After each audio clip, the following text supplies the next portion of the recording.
It is Thursday, the 9th of September. Good morning and welcome to Nigeria Now, showing on your digital first Pan-African news network, 2S Television. And as always, it's a show that will bring you some of the top stories from across our national dailies for each day. And joining me on the show this morning is Adebayo Fajimi. You're welcome, sir. Thank you very much. How are you doing? I'm very fine. Yeah, we have a couple of newspapers this morning from Nigeria. Let's begin from the Daily Times. We see the story right there, reps to AUGF.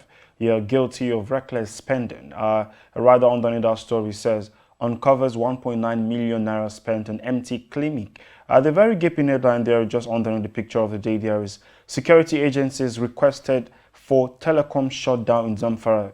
That's coming from the federal government. Two writers says economic gains sacrificed to restore security benefit. The second is FEC OK's national policies on 5G nutrition. We have news and politics right there. Apprehension as FCDA threatening to shut telecom firms' offices over 1.3 billion naira debt. And then politics, continuous economic diversification, my priority, coming from Andy. And the last one is FRS rights. National Assembly seeks inclusion of VAT in exclusive legislative list. Let's talk about the gaping headline. That is security agencies requested for telecom shutdown in Zamfara. We do know of what has been happening in that state. All of the issues bordering on insecurity, abductions and kidnappings. And this is a move by, that we saw before now from the government that, shut down telecommunication, even fuel, there's some sort of restrictions. What do you take of all of this? My take on this is that it's a very good development because we have been wondering for quite some time why people will be kidnapped and kidnappers, we put a phone call through to the families and to negotiate for a ransom, and at the end of the day, nobody has been apprehended. So, and for government, for security agency, according to the government, requesting that telecom should be shut down there, I think it's a very good thing. And if you have heard of what happened the last 2 days, in Zamfara State, of course, you will see that because I watched 2 video clips, and also even here we interviewed somebody from that state who gave us a report on the happenings there. It really showed that this thing is very productive, and honestly, I want to commend the security agency, especially the Nigerian Army, for the great job they did there. So, but we must not just relax and say, okay, we have won the battle now.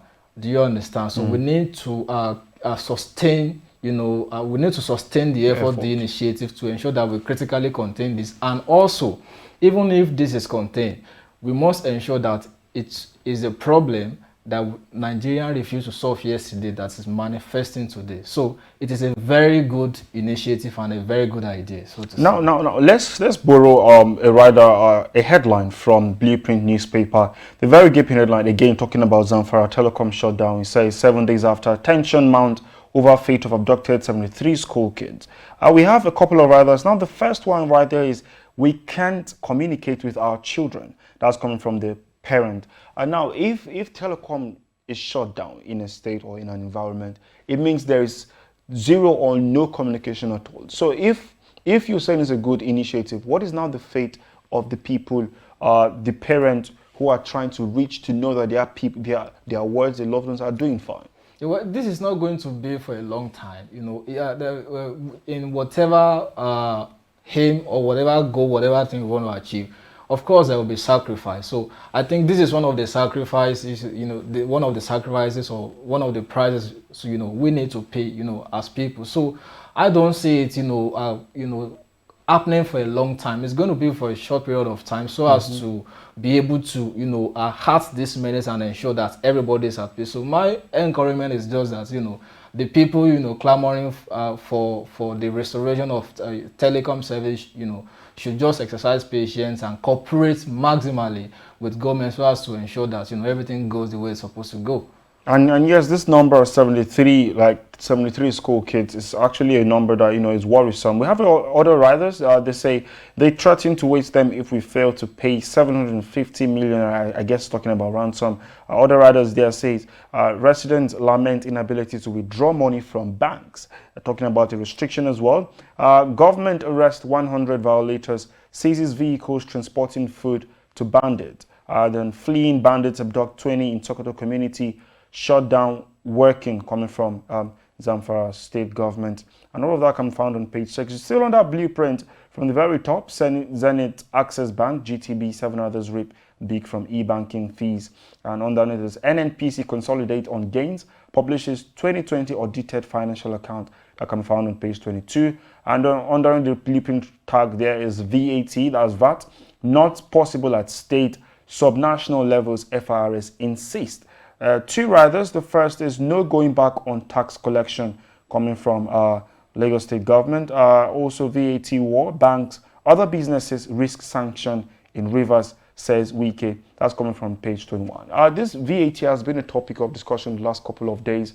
Collection in Rivers, Lagos, and of course we're seeing news that also Akwa Ibom State is about to like join in all of this. What do you make of all of this calls from River State governor saying, look, all the businesses are to be paying VAT to the state government and no longer. What do you make of all of these activities? Honestly, the kind of system we operate in Nigeria broke failure and mediocrity, because you won't imagine a situation whereby a huge amount of money is being derived from a particular state, and at the end of the day, what goes back to the state is just a little amount of money. In fact, not 1/3, of what has been generated.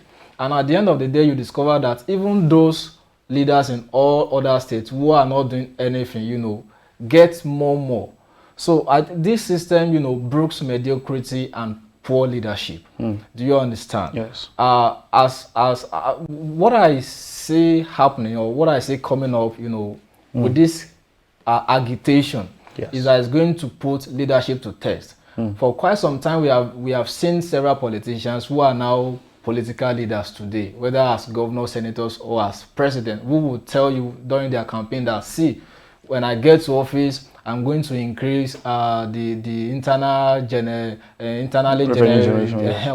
So by the end of the day, you discover that it is what is coming from the federal government that everybody capitalizes on. They will do nothing. So they will just say they want to do this, they want to do that. At the end of the day, they end up as failure. So if nothing is coming, from the expected sources again, then people will surely know whether these people are up to the task or not. So what I just see this, exposing is, leadership. You say you will increase this. Are you really sure that you're going to do it? And even if it gets there, then if you don't have money, of course, it can't work. You will not be able to work. So to me, I think it is a very good thing. Every state should be able to depend, or rather maximize whatever they are able to generate. Now, some experts are saying, like in Daily Trust newspaper, we want to borrow a headline from there. There are two riders under the story that says 30 states risks bankruptcy as Lagos Rivers set for new VAT regime. Now, this 30 state, it shows that from what is here, like the rider, the first says, poor states must work hard to survive. That's experts saying this. So if we're having states like Lagos, Rivers, who can boast, who their governors have come out to say, look, we can do this. Let the businesses pay to us and let's work. Now, what about other states that have not? We have majority. That's Daily Trust saying 30 states. How do we now expect all of this to happen? How do we expect people to fend for themselves in the case where they do not have the expected turnout, right? How do we expect development? Because we're saying we need Africa, Nigeria, all of the states to develop. Like we are moving from point A to B. We're not supposed to be retrogressing, yeah? We're supposed to develop. So how do we make sure that all of this is across board, not just Lagos, Rivers, Akwa Ibom, and all of the big states? Yeah, like a renowned leadership expert said, John Maxwell, he says everything falls and rises on leadership. It is still on leadership. Do you understand? So according to an expert, he says leadership is the ability to move people from one point to another. Over time, we have seen these people saying, we will do this, we will do that. And even at the end of the day, because people do not have access to credible information, they still misinform people. You know, and they will be telling people what they have not done. And because people do not have access to information, people are not even concerned about governance. So people just accept whatever governors, presidents, and all other politicians, you know, are saying. If it is not today, if we have been so serious and be so much concerned about governance, development, of course, Nigeria we ought to have been developed more than this. So if this state, Rivers say, no, we are no more paying to the federal government. If Lagos also insists, Akwa Ibom, you know, has also supported, you know, the agitation now. If this happen, it is going to push us. It's going to, it's going to stretch us, and it's going to put our initiative to work. So because if nothing is coming on, won't you survive? Of course you will survive. So if it happens, of course, then it is then that we will know the true test of leadership that we are, you know, that we're having in the nation. All right, let's just go ahead with all of the headlines there on Daily Trust, and just underneath the picture of the day there where we see statistics. Gunmen burn policemen inside petrol van in Delta, and then underneath that, police arrest 8 over kidnap murder of ex-governor Darius' father. Keep off during Buhari's visit, Imo wants IPOB. That's on page 6 of Daily Trust. Nigeria's infra credit expands as Leadway Assurance invests $5 million equity. Let's move ahead to the Guardian newspaper. The gaping headline there is manufacturers deplore stalemate as FIRS. Rivers insist on VAT collection. Yes, we've talked about that. For others, we have backing of VAT Act, says FIRS. Rivers meets business community, begins implementation. Bakery as Lagos proposes 6% VAT, 75% for state councils, 25%, and manufacturers worry about impasse despite 44.9 billion naira remittance in first half. And then we see what Indigbo will tell Buhari in Owerri today by Ohaneze, Masob, Igbo leaders. 2 others, no big deal. Buhari visited Imo 3 times under my watch, says Okorocha. Huriwa reacts as government reopens banks after shutdown over Monday, sit at home. And I think that's all that can be found on page 2. We have 5 last headlines on this Guardian newspaper. The first is NNPC consolidate gains, publishes audited financials. That can be found on page 3. And Nwauko's lawyers fought NGF on Paris club reformed. That can be found on page 4. Nwosu slams EFCC over face-off with Kogi government. That can be found on page 5. And Ekeredolu vows to deal with open grazing offenders. That can be found on page 8. And October convention sacrosanct. PDP governors insist. That can be found on page 9. Let's go back to the News Direct newspaper. The first one, the major headline there is VAT tussle. FRS writes National Assembly demands exclusive collection of VAT, approval of Federal Revenue Court. And then just underneath right there, we'll see no electronic accreditation, no voting. That's coming from INEC boss. And then NNPC consolidates on gains, publishes 2020 audited financial statement. That can be found on page 2 of that newspaper right there. Let's talk about the story on Blueprint newspaper. That's the last story right there. Lalong relaxes curfew in Jos North, lift ban on tricycles. That can be found on page 18.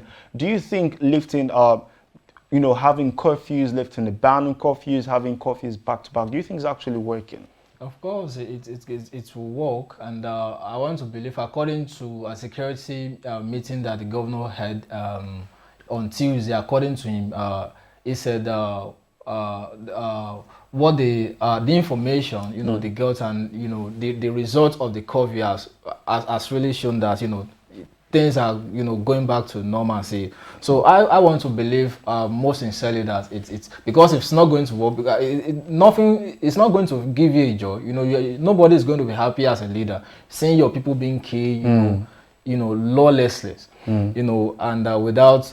Of course, I want to believe it's going to work, and if it has not worked, of course, the governor wouldn't have put it into place in the first place. So I want to believe it's what the governor think is best for his people at that point in time, and All right, that's the much you can take on the Nigerian Now segment of the conversation. And as always, I'll tell you, just stay updated on all of these newspapers. Grab a copy and read. Stay updated on what's happening around the country. And of course, you can also stay updated on our website. That is www.tostvnetwork.com. And as always, follow us across all our social media platforms at TOSTV Network on Facebook, Twitter, Instagram. And of course, like and subscribe to our YouTube channel, TOSTV Network. Thank you again for joining us this morning. I am Merciful Ejinomo. We'll see you again tomorrow. Bye for now.